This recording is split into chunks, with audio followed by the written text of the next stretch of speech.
Yes, ma'am. Please start. Okay, ma'am. Thank you, ma'am. Yes, Jessna, I know I request Jessna to you to start with the introduction. Thank you, ma'am. Namaste to one and all present over here. A very warm welcome to our principal ma'am, vice principal ma'am, coordinator, parents, teachers, and all my dear friends. I feel honored to welcome and introduce the speaker of the day, Mr. Sagar Mahajan, an education officer at Bombay Natural History Society and Master of Science in Wildlife Conservation and Management. So, is going to brief us about the birds around us today. Birds are an important member of many ecosystems and they play an essential role in functioning of the world's ecosystem in a way that directly impacts human health, economy and food production as well as millions of other species. So let's learn about these vibrant, exquisite and majestic birds from this interactive session.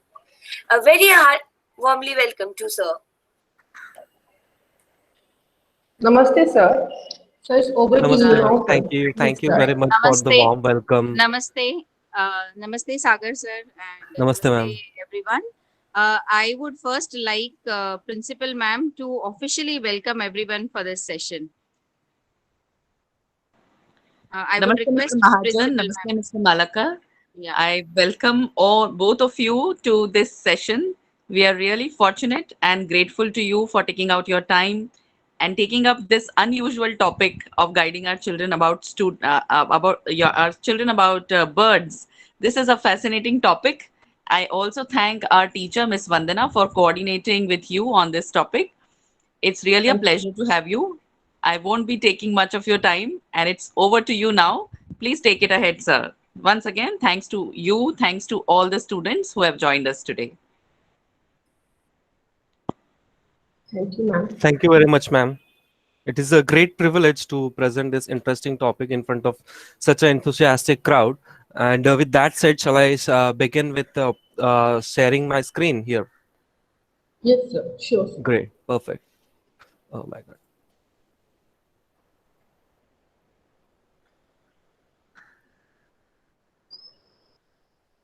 Window.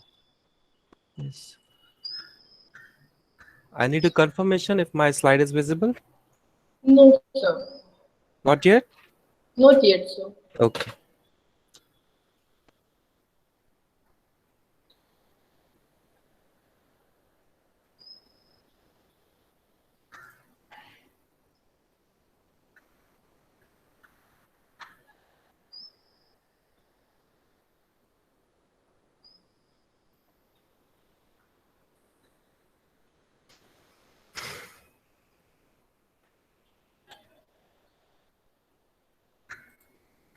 And now?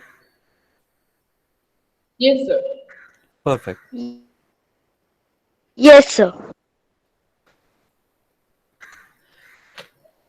Perfect. During this session, I will just give a brief. This is going to be an interactive session, and since I won't be able to see the chat, I'll need someone to tell me what are the answers from the chat. I think Priyanka is here. Priyanka? And if sir, you need Yes, my Sagar. help, I will be Yes. also keep on updating you what students are asking to you, sir. Yes, yes. Perfect, Sure. perfect. Even I am also there. Okay, yes, Priyanka, ma'am. Thank you so much.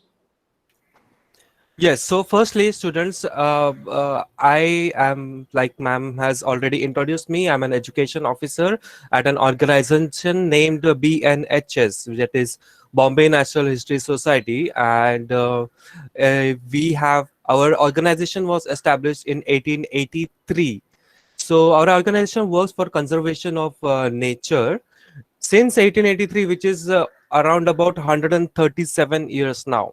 So it's been a long time that our organization is being working hard, really hard for nature conservation and birds especially. So birds are a very important part of the ecosystem, and we are going to learn how are birds important for our ecosystem.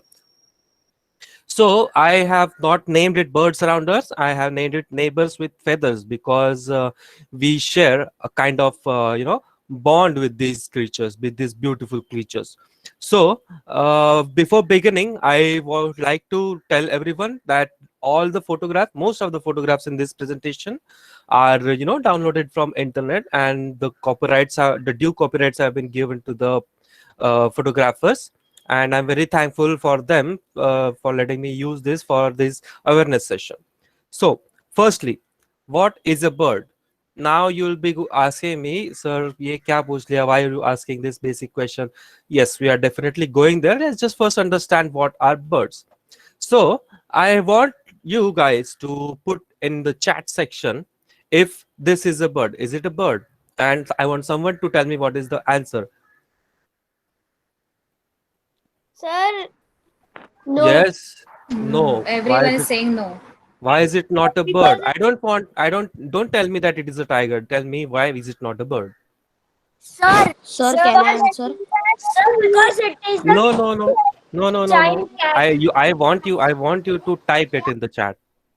Children, I request you to type your answers in chat box. Yes. Prajal is saying mammal, it doesn't have wing. It doesn't have wing. Perfect. I got one perfect answer. Okay. So what about this? Is this a bird? No, sir. If yes, No. why? If no, why not? Because he cannot fly. Because he didn't have the reptile. It is the reptile. It's a reptile. Okay, perfect, perfect. But it is a due request. Please put in the chat. Okay, do not unmute yourself. Okay, Jishnu is saying there are no wings. There are no wings. Again, there are no wings. So here we have wings here. How about this one?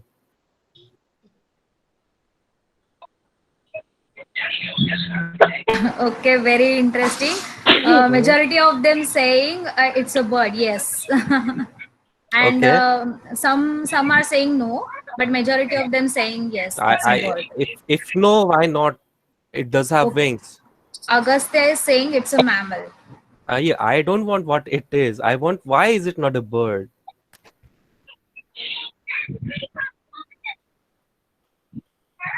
No? They are Okay, just saying okay. it's a mammal. That's No, all. sir, Okay, it's okay. a bird.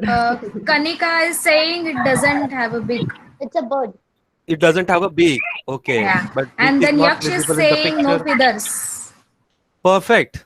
Perfect. Very good answer. No feathers. Okay. Someone said that it doesn't have a beak. What about this? This one has a beak.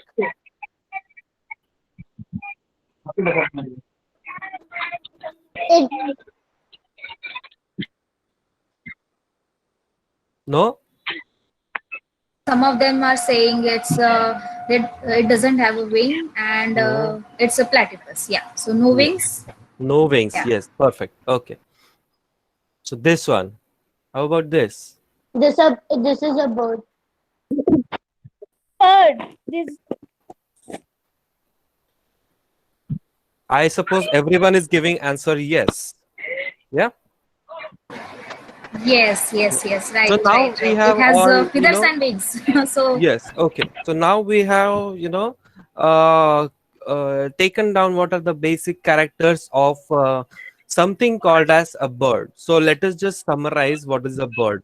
Okay. So someone says feathers. Yeah. Okay. So birds has feathers. Legs. How many legs? There are two legs. Scales. No, birds do not have scales. Ear pinnae. That is the external ear. Birds do not have external ear. So this one, I suppose someone's 28%. mic is on mute. Ma'am, can you please ask them to? Naman Saraf, please mute yourself. Naman.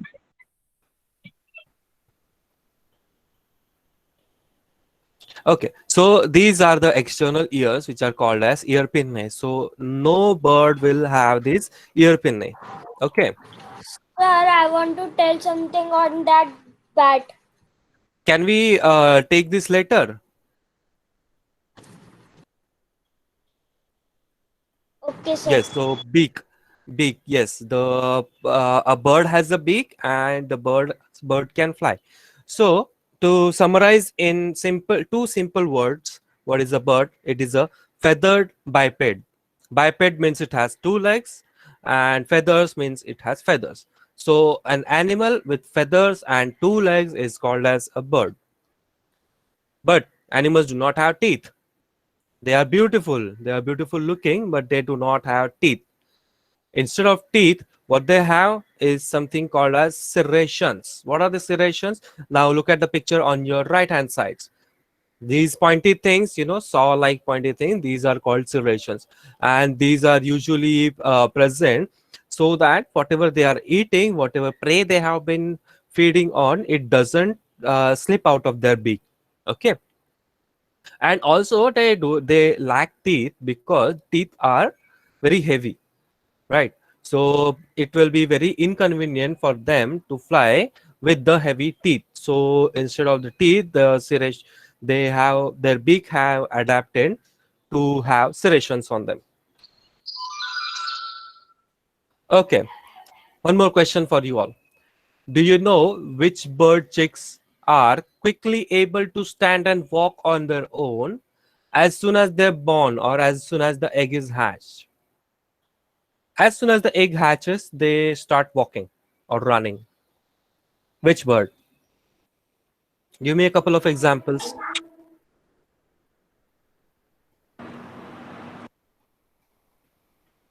Anyone? Okay, Naisha is saying ostrich and Krishna is saying chicken. Kanika is saying sparrow. No, not sparrow. Vedanti is saying duck. You can put it in chat section below. Okay. Ducks and geese, and then hen, ostrich, Geese, perfect. Okay. ducklings, So eagle. these are the very, very common examples. Peahen or peafowl in general, national bird of India. So these chicks, the chicks of this bird, they start walking as soon as they get out of the egg. As soon as the egg hatches, or the goslings, or someone also mentioned the chicken. So just remember or note it down if you want. Such chickens or such chicks, when they hatch and start walking and they are completely developed, they are called as precocial birds or precocial chicks, which means they are quickly able to stand and walk on their own as soon as they are born or as soon as the egg hatches. And these are certain examples like chickens, ducks, geese, turkeys, water hens, jacanas, etc. And these birds will be very much developed once they hatch. They will already be having feathers and a good beak. Just 1 second. Developed, very developed beak and all. On the other hand, there are these birds called as artificial birds or artificial chicks, which when they hatch, they're very underdeveloped. As you can see in the picture, they don't have any feathers on them. Their beak is not very developed. Even their eyes are not open. So these birds, they require parental care. The parents have to watch over them. They have to feed them every day, and so they have to take care of them so that the predators, they don't feed on them. So examples of these, some of the examples of these birds are pigeons, very common. You must have seen the chicks of the pigeons, and passerine birds like sparrows and crows as well. Yeah, this is something I wanted to put up, purposefully, uh, because most of us must be, being wondering how parakeets can speak human language. And it is very incredible that they can speak and they can mimic a lot of different calls and sound that they hear, but they are jailed for mimicking them. It is very fascinating for the humans, and the humans want them as pets. So how do they mimic? So once the chick of the parakeet, they hatch, they do not know their mother tongue. Okay, so what happens is the chicks, as they grow, they start to learn their language by hearing from their parents. And what happens in case of those who can mimic the humans? So what happens is, those that sell these parakeets, what they do is they keep a track on the parakeet's nest. So what happens once the nest hatches, once the egg hatches, these people, what they do is they suddenly remove these chicks right from the nest, and so that the chicks will not hear the mother's or the father's language, and they will train them to speak human language. So whatever you speak, hello, how are you, hello dear, bye bye, the parakeets will start to mimic that. So this is how the parakeets mimic. It's not that they learn from right from the bird or anything like that. So I wanted to mention these particular adaptations of birds, or basic characteristics of birds.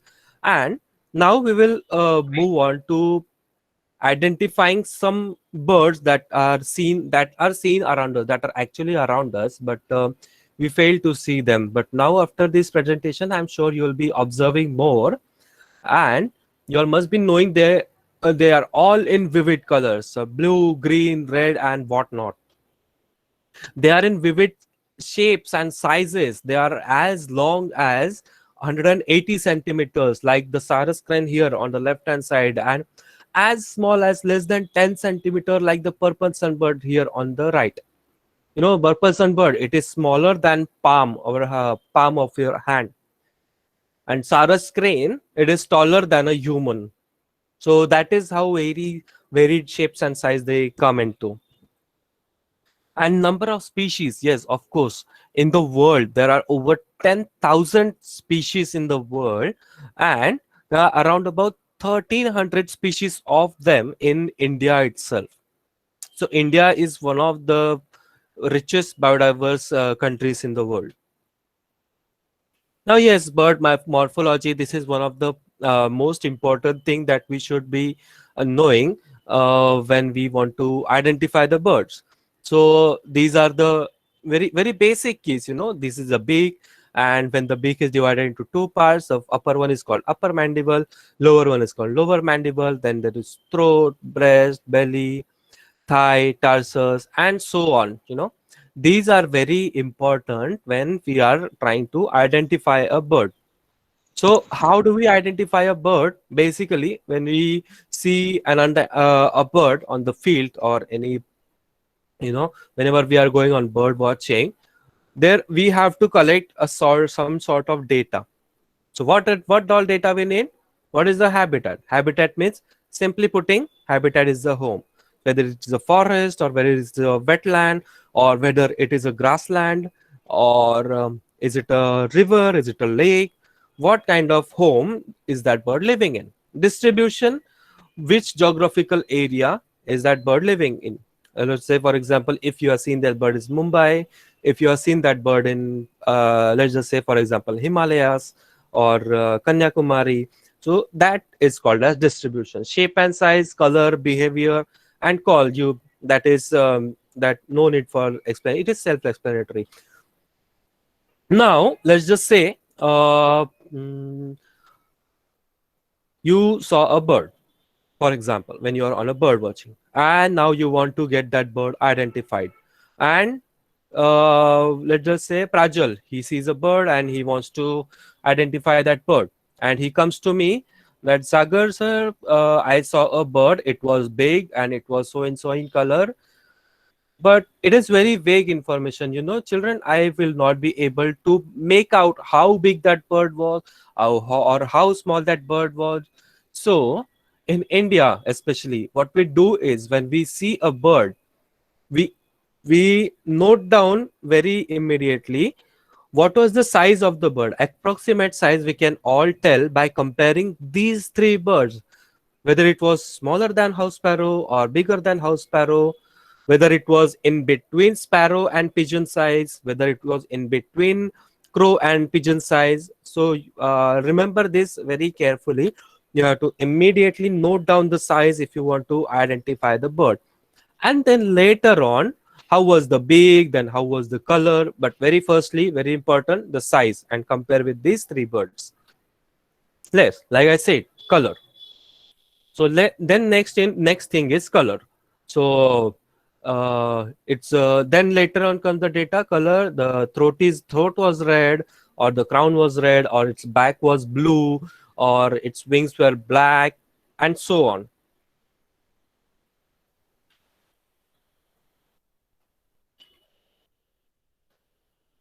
Very important is the beak, shape and size of the beak.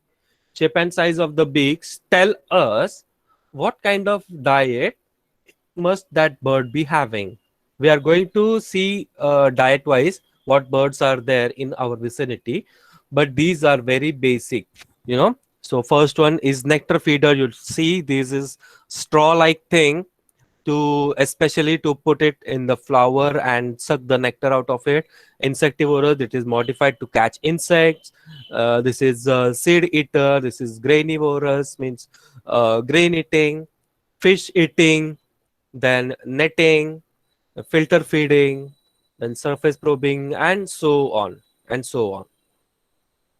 So these are the things that we need to be you need to make sure that we observe the beak of the bird so as to know what kind of diet it must be having.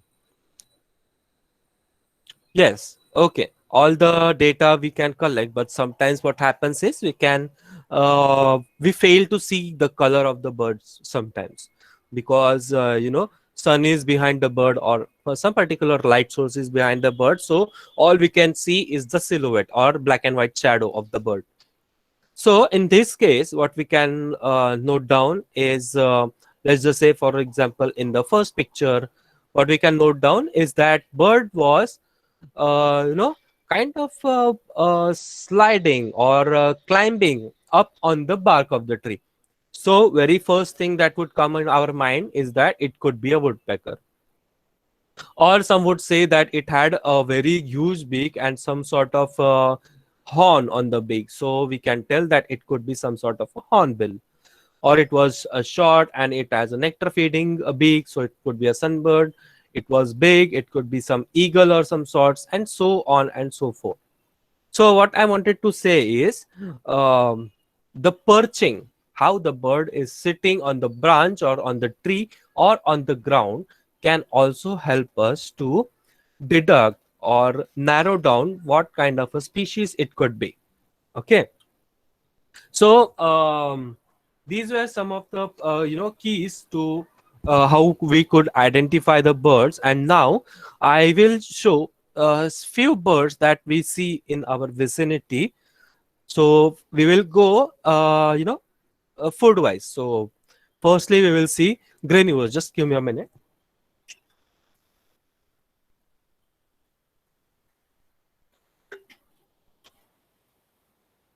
Okay. Granivorous birds means, as you can see in the picture, those birds that can feed on the grain, that feed on the grain. So very first and very common bird that comes in your mind is house sparrow, the sparrow that comes to your house, simply. And children, on the bottom right of the every bird picture, I have put up a map, and the purple thingy will tell you in which areas of India this bird is, distributed or it is found. So as you can see, this bird is distributed almost all over India, right? So, Sir, I'm sorry to interrupt you. Yeah. The purple, light purple or darker ones, where you will find this bird? both actually, ma'am. Both. Actually, those are the pixels, which is why the picture is not very clear. The both. Only Okay, the sir. white thing is where the bird is not found Okay, sir. or Thank not you. recorded as of yet. Yes, most welcome. Yeah. So, Like I said, it is most abundant and widespread bird, and 12 to 14 centimeter in size. And I know it is very difficult for us to actually imagine what length the bird could be, but I'll just put it for the information. And sexual dimorphism. What is sexual dimorphism? Sexual dimorphism means male and female, they both look different. In some birds, what happens is male and female, they both look exactly the same. So there is no sexual dimorphism in those birds. But in house sparrow, we can clearly see there is sexual dimorphism. How? See, the female, like I have written here, female is light brown in color, and it doesn't have this black thingy on its chin and its breast. And while on the other hand, the male, it is almost rusty red in color or brickish color back, and it has this white color throat and black throat and this breast part, which is called as a bib. Now, speaking of house sparrow, there have been speculations that population of house sparrow is declining very fast. Some say that due to the mobile towers it is happening. But how many of you think that the sparrow population is declining? Is it really declining? I want to answer in the chat. Jairam says, I do believe. Okay. Then few of them, they are saying no. Decline. Okay. So let's see the fact. So overall population in India is stable, children. Overall population is stable, but there is gradual decline in the population in 6 urban habitats. So if we take into consideration the overall population of India, then it is stable. But if we individually see the population of these 6 cities in India, especially like Bengaluru, Chennai, Delhi, Hyderabad, Kolkata, and Mumbai, it is declining. The individual population, I'm saying. Now, why is it declining? It is very simple reason. So, rural housing, it provides a very good nesting spots for these sparrows. You must be knowing that sparrows, they nest in such crevices or such holes wherever they can put their nesting material and hide their chicks. But they do not have any scopes in the rising skyscrapers and the towers of the cities, which is why the population of sparrows is declining. So it is convenient to say, in my opinion, that the sparrows are not dying exactly, but they are shifting from urban habitat to the countryside so that they can have, good nesting spots. And sometimes they also do opportunistic nesting. Now, what is opportunistic nesting? Is when some other species of bird abandons its nest, the sparrows, what they do is they occupy that nest. Now, this particular nest, it is of a bird named as red-rumped swallow. They make such nest on the ceiling, wall and the ceiling. And what happens is when they are done with the nest, they leave it, and sparrows, they occupy these nests. Next, sparrow. It is one of very beautiful sparrows. It is called as yellow-throated sparrows, or also known as chestnut-shouldered petrominia. Sorry. So why is it called as yellow-throated sparrow? I need not tell. It has yellow-colored patch on its throat. And why is it called as chestnut-shouldered petronia? Because it has chestnut-colored patch on its shoulder. I hope my cursor is visible. Yes, yes. Okay. So again, as you can see in the map, this sparrow is widely distributed in India, and again it has sexual dimorphism. I have not put a picture of the female because it looks almost similar to the female of the house sparrow, and it's the female of this species. She will not have this yellow throat and the chestnut shoulder. Another granivorous bird. Sagar sir, Yes. I'm sorry to interrupt you. Yeah. We every day we observe 10:30 that is Alpviram, silent break. So we'll just go for 3 minutes, Yes, Alpviram, sir, yes, where we will just observe 3 minutes in silence, sir. yes, sure, ma'am. I request all the students just observe 3 minutes as a Alpviram. Silent break starts now.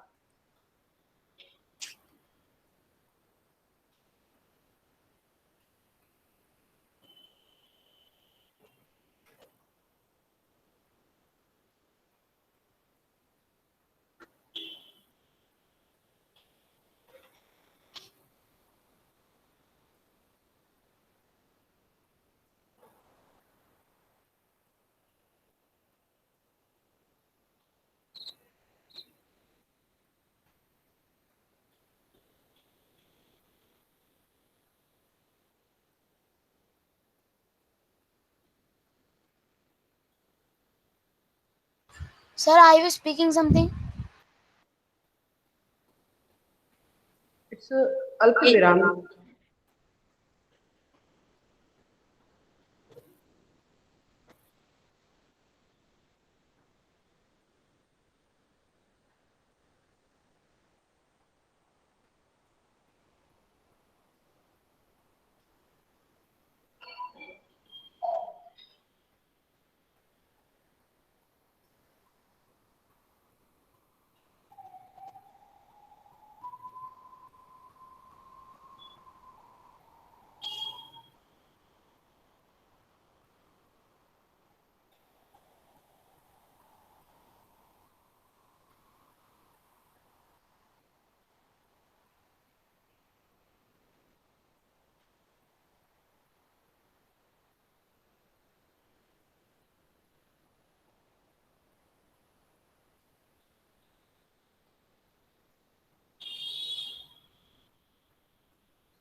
Yes, sir.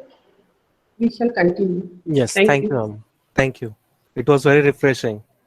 Yes, sir. Thank Thank you you. so much.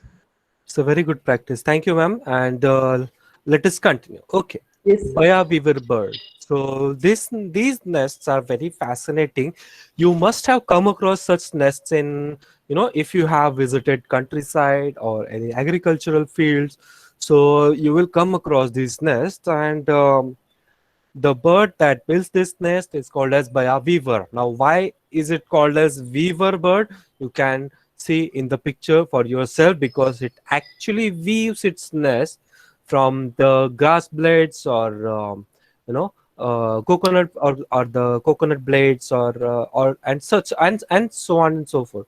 There are a lot of material that it uses, and there are different chambers in the inside this nest, separate chambers for kids, separate chambers for adults, for the eggs, and so on. I think I don't really remember, but I think there are three sections in the nest. And the opening of the nest, as you can see, it is from the bottom. See my cursor, it is actually from the bottom. Now, why is it so? So that the chicks are, or the eggs are, unharmed from the predators, let's just say from the snakes or any lizard that are trying to eat the eggs. So it is very difficult for them to enter the nest especially when their opening is from the bottom. Now, the one sitting on the top, it is the male, and one on the bottom is the female. Now, what you see in here, they have sexual dimorphism again in this species. See, like I said, sexual dimorphism. This one is the male on the left side and the female on the right side. Was wondering what is long and buff supercilium. Supercilium is nothing but the eyebrow. You see this eyebrow in the female, that is called as supercilium. Now this is how it used to be. On the top you can see the picture. They are colonial nesters. Colonies means they nest in colonies. There are a lot of nest in one vicinity, one locality. So this is how it used to be, and this is the picture that we get to see these days on the electric poles as well. So these are the classic style, this is the modern style. This is one of my most favorite grainivorous birds, and it is found in our city very commonly, called as scaly breasted munia. Now I don't have to tell you why it is called as scaly breasted munia, because there are clearly scaly pattern on the breast of this bird, and the back of this bird is again brick red to brownish in color. Now you can see the beak, it is very broad and thick, and it is adapted to feed on the grains. This is also called as spice finch. Now in this bird, in this scaly breasted munia, there is no sexual dimorphism. The female and the male, they both look exactly the same. In this picture you will see there are two different colors, very different characteristics. Now the one on the top, it is the adult, and one on the bottom is the juvenile. So these are not male and female, this is the adult and this is the juvenile of the scaly breasted munia. And these are other commonly seen munias in our city, less common than scaly breasted munia. The one on the right, one on the left is Indian silverbill munia. It is named so because its beak is very silver in color. Now the in this picture it is not very reflected, but when you see actually on the field, it will be very clearly seen that the beak is very silvery in color. And this one is white rumped munia. What is rump exactly? When you see this patch, you will come to know what is rump. Exactly the spot right where the tail starts on the back, that is called as rump. So this munia has white rump, which is why it is called as white rump munia. Now again, coming to opportunistic nesting. Now the previous two munia that we saw, these are also known to nest opportunistically in the weaver nest. As you can see, this is white rump munia inside the nest, and this is Indian silverbill munia. This why do they do that? Simple, because so that they save their energy of building a new nest.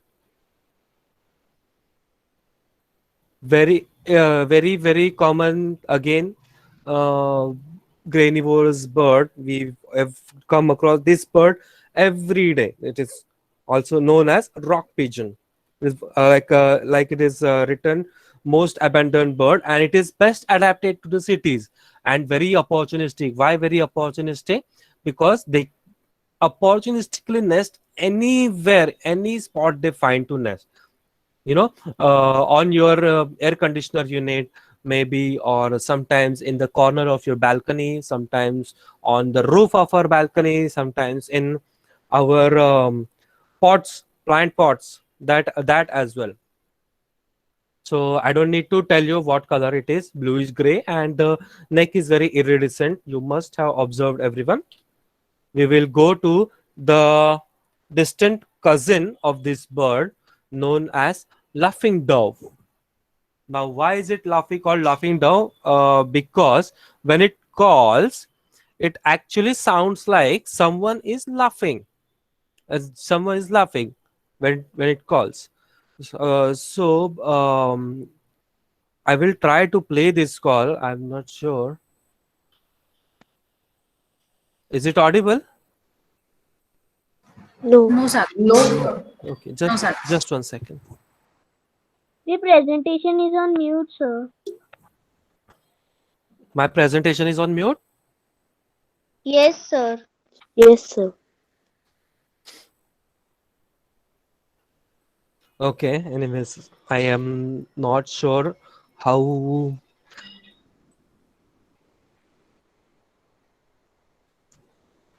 Anyway, I'm sorry I cannot play the call here, but I would just tell you that when it calls, it sounds like someone is laughing. I will try to mimic it, but I'm sure that it is not up to the mark. So please do not laugh at me. It is something like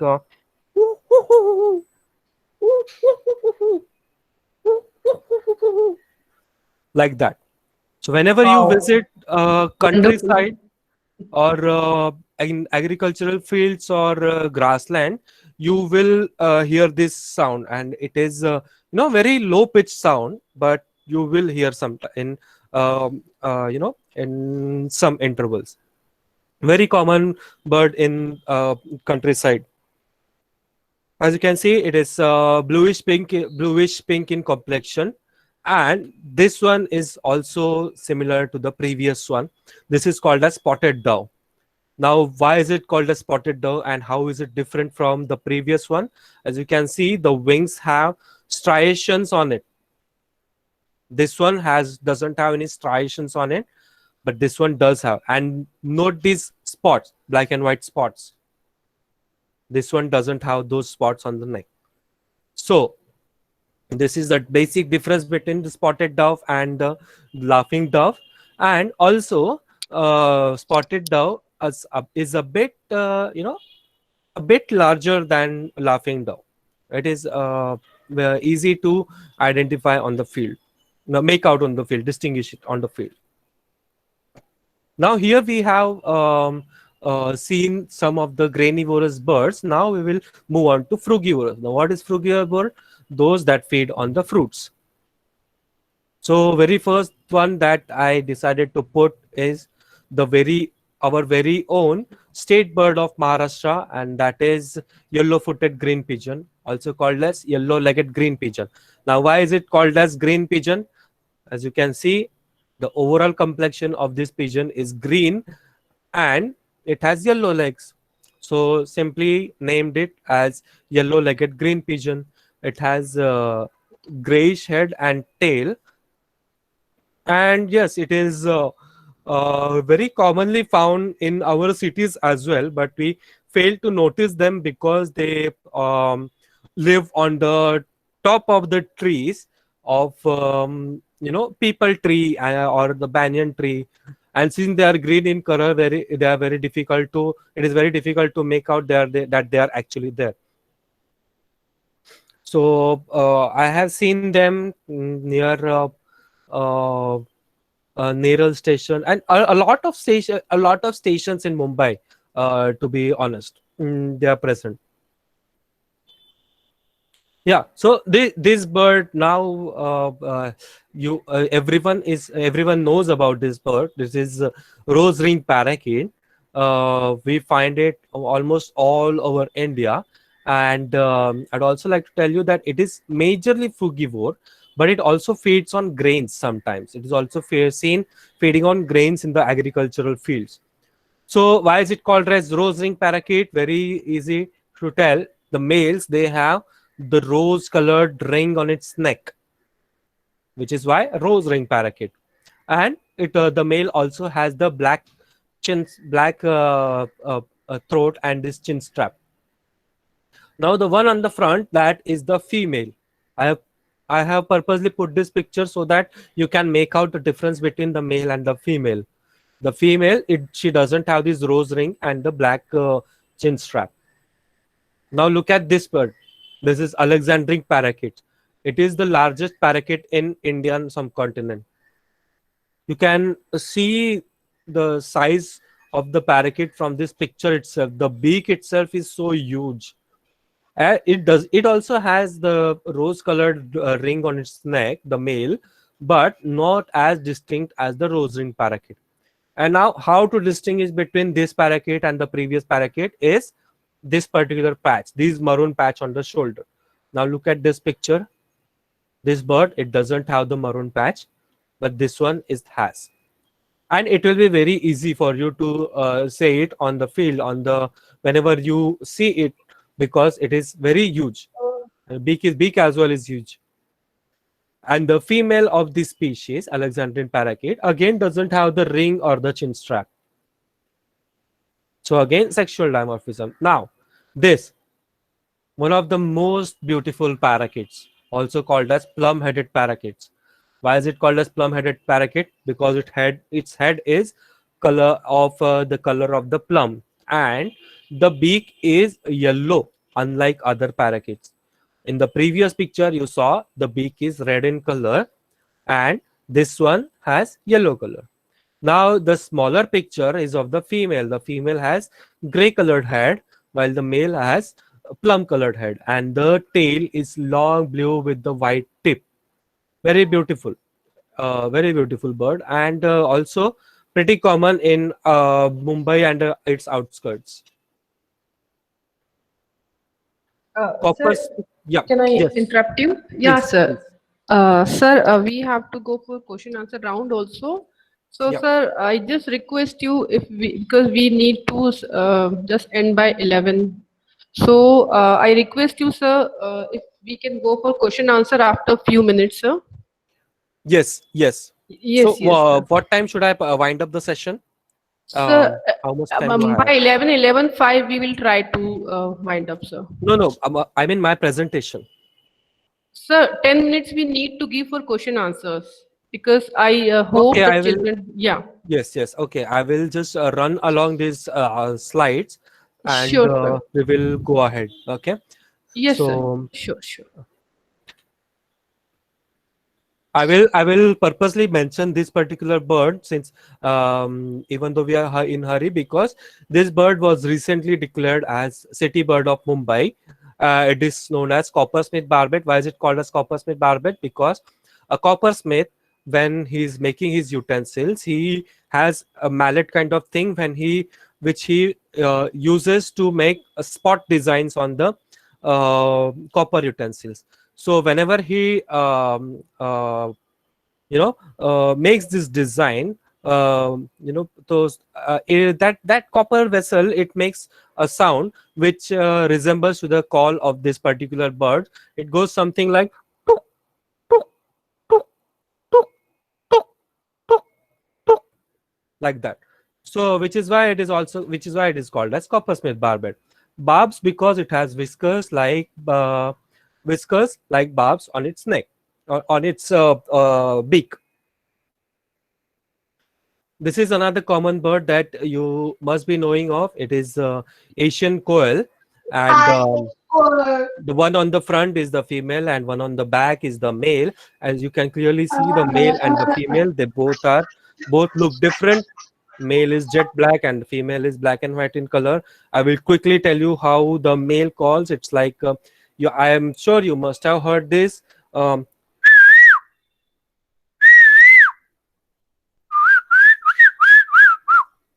This is how the male calls, and the female is like female. It cannot sing as the male can sing. So these were very common bird that we usually see around Mumbai. Now, ma'am, I would just skip to the ecosystem services of the bird, because there are a lot of species in between. I hope that's fine. There are 3 to 4 slides. But we need to give message with the help of ecosystem also. At least 2, 3 slides, sir, we can show because very important to understand how birds help Yes. to Yes. balance ecosystem. Yes, sir. Yes, yes. So these are the I hope my slide is visible, right? Yes, sir. Yes, okay. Yes. So these are some ecosystem services and the cultural services that our birds, our neighbors, feathers, they provide to us. Pollination, seed dispersal, pest control, scavenging. They have cultural value. They have very important part to play in the ecosystem. Now, how do they do pollination? Like I said, there are nectarivorous birds. When they try to drink nectar from the flowers, like this particular sunbird is doing, what happens is they accidentally stick the pollen grains on their beak, and when they go to the next flower, the pollens are transferred to the next flower, and that's how the pollination begins, and that's how the fruit of the plant develops, and that's how the seed develops, and from the seeds a new plant develops. So it is very convenient to say that birds are, very, very responsible or important for our afforestation or green cover, increasing the green cover, which is very important these days because we need green cover for fresh oxygen. You see how a small activity is related to a bigger, bigger good thing. Germination, how do they do the germination and seed dispersal? Now see this hornbill, he is feeding on the fruit. What happens is when he feeds on the fruit, he cannot digest the seed. So what happens is when they poop or when they do their potty, when they excrete out the seed, it germinates on the ground, and again a new tree comes out of that. And there are some fruits which there are some seeds which will not germinate unless they go through the digestive system of a bird. So it is very important to save such birds, to conserve such birds, if we want our nature to be conserved altogether. Pest control. We all know our agricultural fields are devastated by insects, a lot of insects. And what will happen if our agricultural fields are devastated by insects? We will not get food. So these birds, such birds like bee eaters and other insect-eating birds, that helps to control the pests in our agricultural fields and also in other ecosystems as well. Food chains. Birds are a very important part of the food chain. They are food for other higher animal, like this jungle cat is feeding on a bird. And food chains, here it is also convenient to say that food chain, this bird is a important part of the food chain. And cultural value because Vahan, the Vahan of Lakshmi is owl, is the white owl. So, which is why it is very sacred for our people. So, the birds, apart from ecosystem services, the birds also play an important role in our cultural value. So peacock also. Yes, peacock as well. Yes. And the last but not the least, it is of very recreational value for us, the bird watching. Whenever we go out on the field to watch the bird, it gives us peace, and our mind is refreshed when we watch the birds and when we listen to them. Just when you go out for bird watching, you will experience this, I'm sure.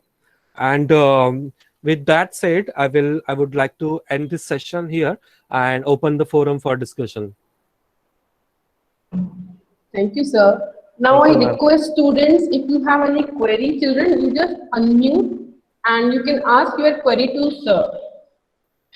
We have 5 to 7 minutes, children, so we can go ahead with our queries. I request anybody is having query, children, just let me know. You can unmute and you can ask to sir. Vandana ma'am, I Yes. think you can read the queries if they Yes. you okay, can ma'am. read them. Okay, so one.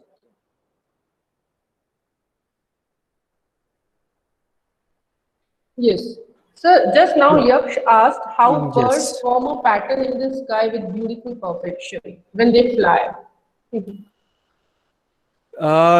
Yes, very interesting question. You must have observed that some birds, when they fly in flock, they make a V shape, exactly V shape.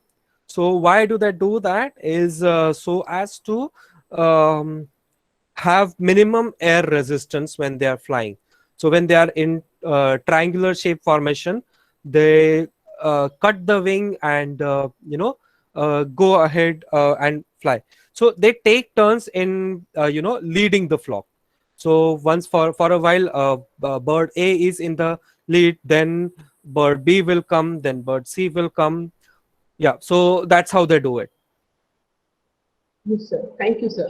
So Yeah. even I'm having one query that once you Yes. showed in one of the slide how parrots, they just how few of the birds they keep with the human being so that they can learn their language, not of their parent language. Yes. So it is happening with this particular species only, sir, or Yes, mostly it happens with Alexandrine parakeet, ma'am. It is observed that they are the fastest learner of the parakeets. So it happens with the Alexandrine parakeet, and now the it is Alexandrine parakeet is banned for petting. It is a scheduled species now. The rosing parakeet is still open to pet, but Alexandrine parakeet, it is a crime in our Indian constitution according to Indian Wildlife Protection Act 1972. okay, sir. Thank you, Yeah. sir. Yes, Reni ma'am, you can unmute and you can ask, sir. Reni ma'am, please. Yes, namaste, sir. Your Yes, session ma'am. was really good. Thank you, ma'am. I would want to ask you one question is that, sometimes when people get fascinated with birds, etc., they go to these pet shops to buy them, and they keep them in small cages for the last I heard was like 20 years. A bird lives in a small cage. So Yes, what they yes, feel is that, they are giving the bird some food and water.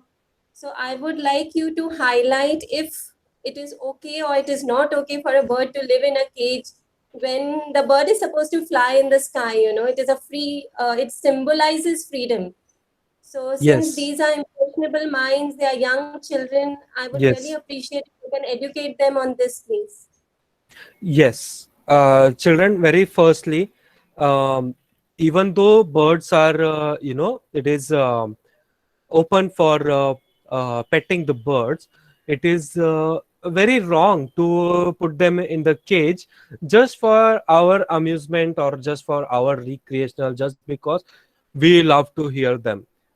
We also need to consider what they have to offer.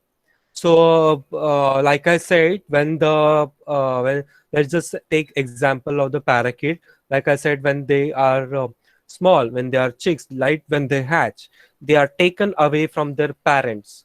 So we know that birds, they cannot exactly speak, so it is very difficult for them or impossible for them to express, but they do feel. So we can make out how the parents must be feeling when the chicks are taken away from them right when they are born.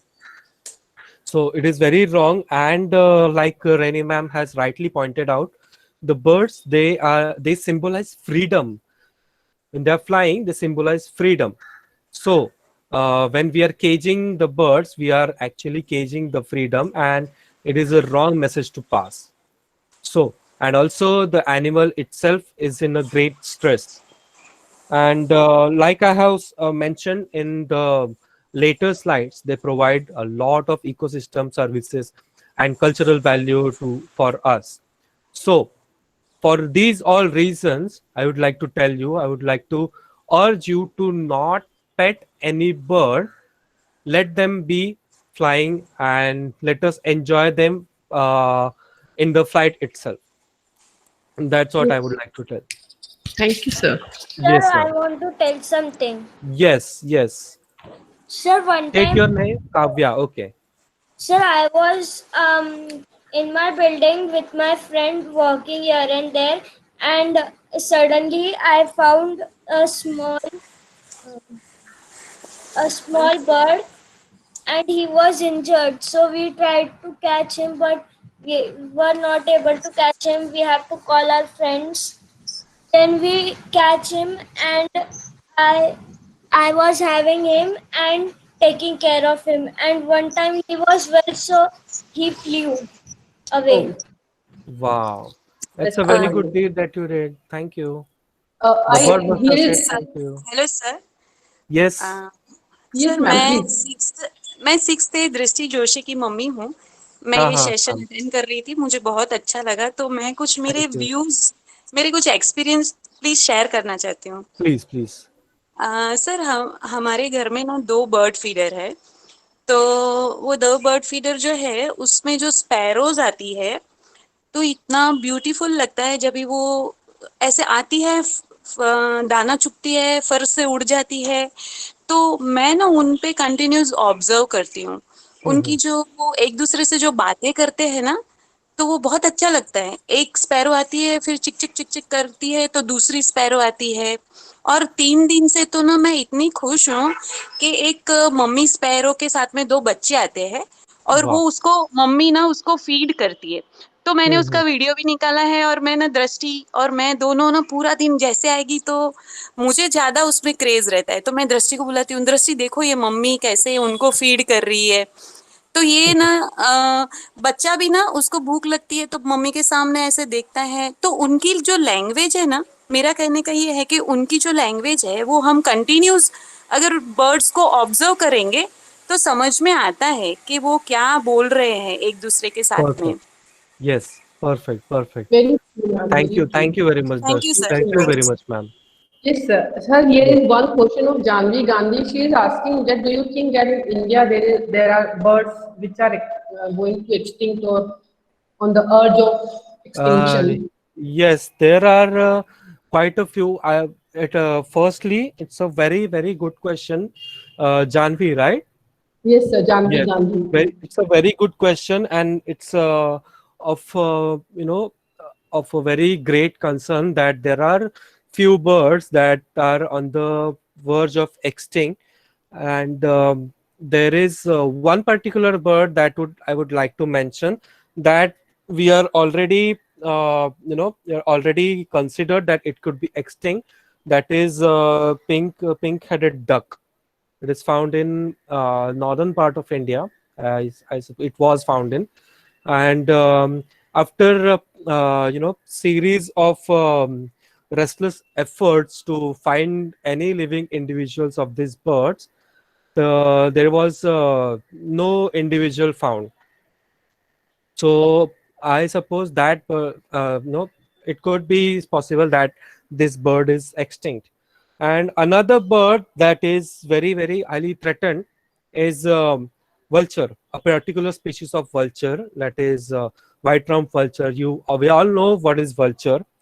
If you speak to your parents or your grandparents and ask them about vulture, they would tell you that there were lots of them, like hundreds of thousands of them in the outskirts. They would be flying around. But since a decade, now listen to me carefully. Since 1 decade, vulture population has declined by 95%. Can you imagine? By 95%. So that is Yes, sir. how badly the population has gone down.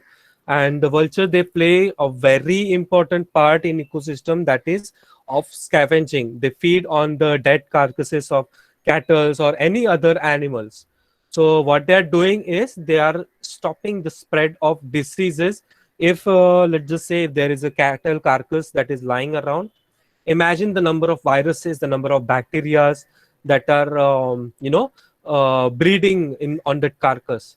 So if they are left unattended, what will happen is the bacteria and the pathogens that are breeding in the carcass, they will spread around the locality, and they will start spreading the diseases. So it is of a very great concern, and the people have been putting a lot of effort to save vultures. In fact, I started my wildlife career with volunteering for a vulture conservation project itself. So it was a Wow. great honor for me.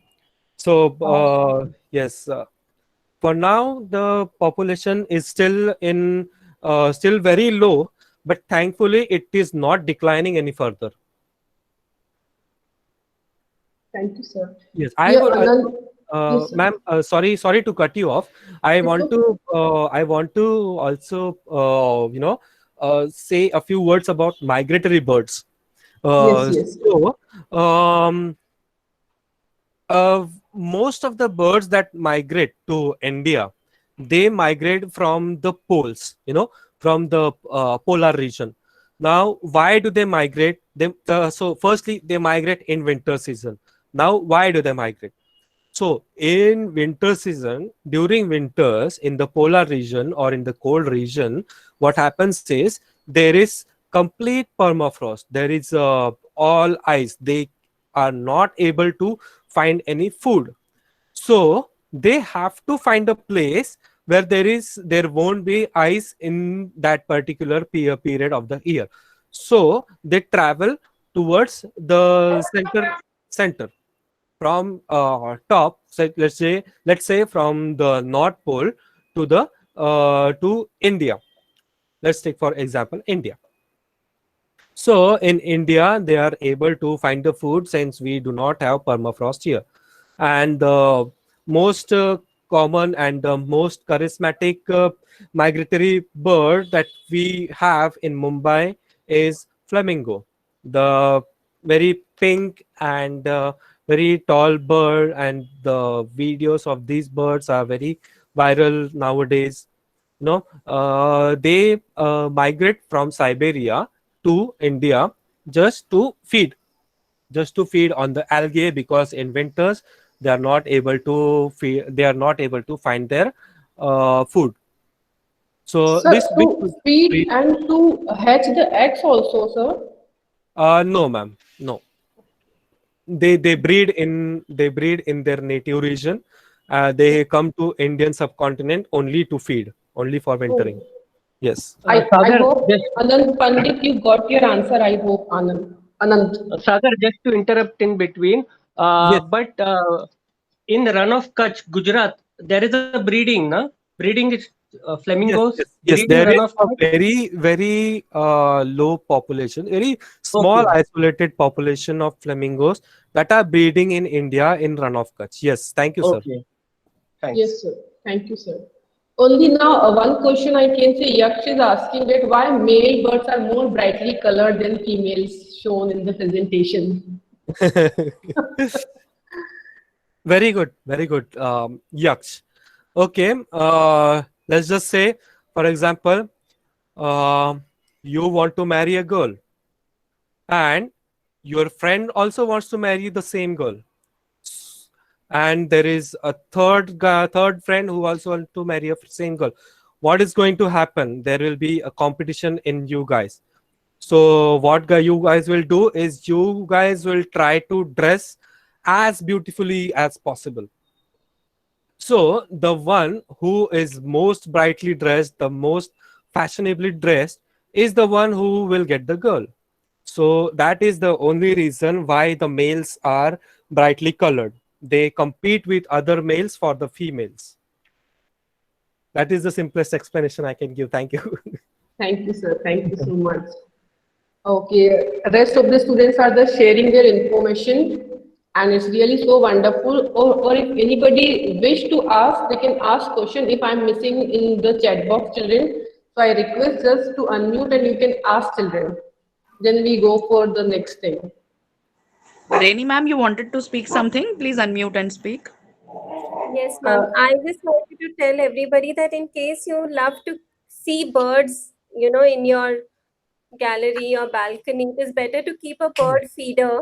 And like ma'am also feeds, so I also have a bird feeder. So you can keep a bird feeder and you can enjoy the sound of the bird. You can see them, and they are free as well. So that is a good option. Thank you, Right. ma'am. I would like to just add to it. Sometimes what happens, children, if suppose you don't have a bird feeder, don't stop yourself from feeding the birds. Don't let that become an excuse. You can just spread the grains, whatever you wish to put for them, in any area which is exposed and which is available for this. Like I May have I put it add something on my to it, terrace. ma'am? There's no need of just having a bird feeder specifically for this. Yes, Thank I you, would Reni. like to add here, rather than feeding them, I would suggest give them water. Put water in your balcony in in a plate sort of thing. Let's just say a plate made of clay, which is not too deep, not too shallow. Okay. Someone is Drusty is showing the bird feeder. Yeah. Thank you, Drusty. Sagar sir, here Yes. I would like to add the all things which you are saying. Really, whenever I go to my native place, I really do it. in the pot, and I have just visited red-vented bulbul, drongo, Wow. sparrows, yeah, different, and the spotty Wow. dove also, and the laughing dove, which you said today. I came to know the name and difference because I was confused. Sometimes spotty I see, sometimes I visit laughing one, and I love that voice. And I would like to know from you, sir, the papiha also, the papiha which is brain fever. The way we listen to him, my God, the way it fascinates. So I would Yes. like to know, yeah, sir, what is actually brain fever? Why do we say?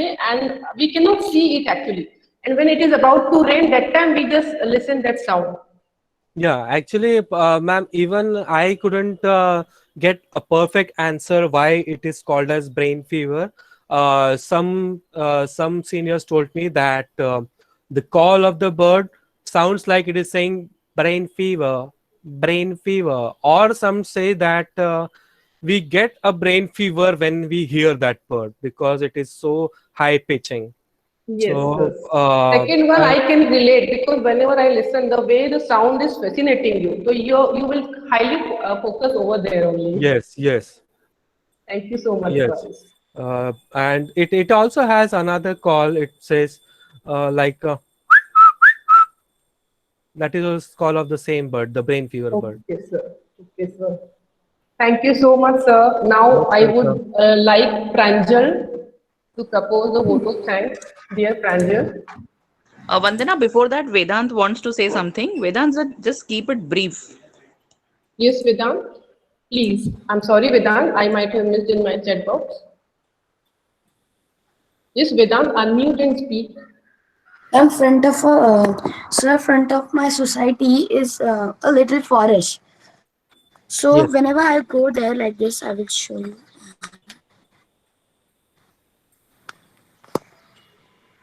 So Wow. whenever I over here, I always hear a chirp or a sound stop. They not stop for 1 second also to chirp. If you observe properly, they make a sound every time, and it's like a refreshing thing for me. Great. Beautiful, Vedant. Yes, I am jealous of you, Vedant. I'm very jealous of you. So one day, sir, we will decide a visit when school reopens in Mumbai to visit the birds. Yes, yes, Okay, yes, sir. please. Anybody would like to share See, anything? sir, this is the first figure. Yes, Yes, yes, yes. Reshti. Yes, Reshti, we can see. So beautiful. So now we will move ahead. May I, Principal Ma'am? Yes, Vandana, I just wanted to share with our children that the dense forest that we grew, Mr. Mahajan, we had grown 1,500 trees in an area of 2,000 square feet using the Japanese technique.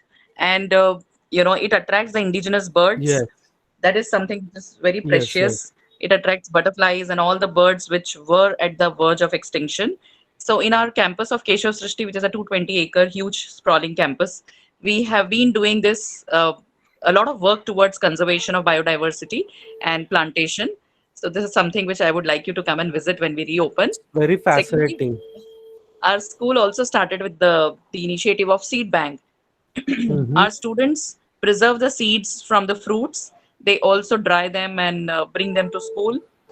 We convert those into seed balls. So it's important, children, that you realize the importance of these practices that we are following and do it wholeheartedly. Because when we talk of birds and preserving them, saving them, it's important to have their natural environment and habitat also preserved. Without trees, without forests, we won't be having these birds. So this is all interconnected. Let us give our best to preserve our nature. Thank you, Mr. Mahajan, and Thank you, thanks to your ma'am. entire team. Thank you. Thank Thanks, you very Vandana. much. Thank you. Thank you, I'm ma'am. definitely visiting your property.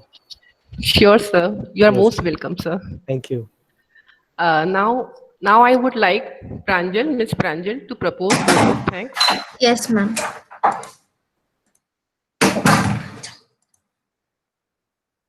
It's my privilege to have been asked to propose a vote of thanks today. So we knew that in ancient times, birds played an important role as messengers. I am sure after today's session, we cannot imagine a world without birds. The benefits birds bring us are not just cultural, but they play an essential role in the functioning of the world's ecosystem. I thank you, sir, for gracing your presence today and enlightening us with importance of birds around us. I also thank our beloved Principal Ma'am for giving us an opportunity to listen to our honorable guest, Mr. Sagar Mahajan. I also want to thank our Vice Principal, Smita Ma'am, and Secondary Coordinator, Usha Ma'am. Thank you to all the teachers, the admin staff for organizing today's session uninterrupted. Thank you, students and parents, for your presence. With this, I conclude my vote of thanks. Thank you. Thank you, Thank you, Pranjal. everyone. Yes, sir. Thank you so much, sir. Thank you. Thank you very much, everyone, for listening so patiently. And it was a great privilege to interact with you all. And I hope after the lockdown is lifted, when the conditions are safe to travel, we will meet physically. Sir, I And want to show you something. yes, Disha, who is there? Master Jadhav?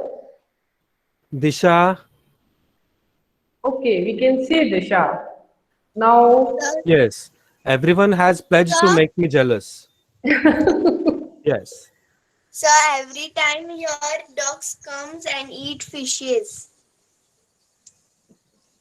Thank Okay. you for making me jealous even further.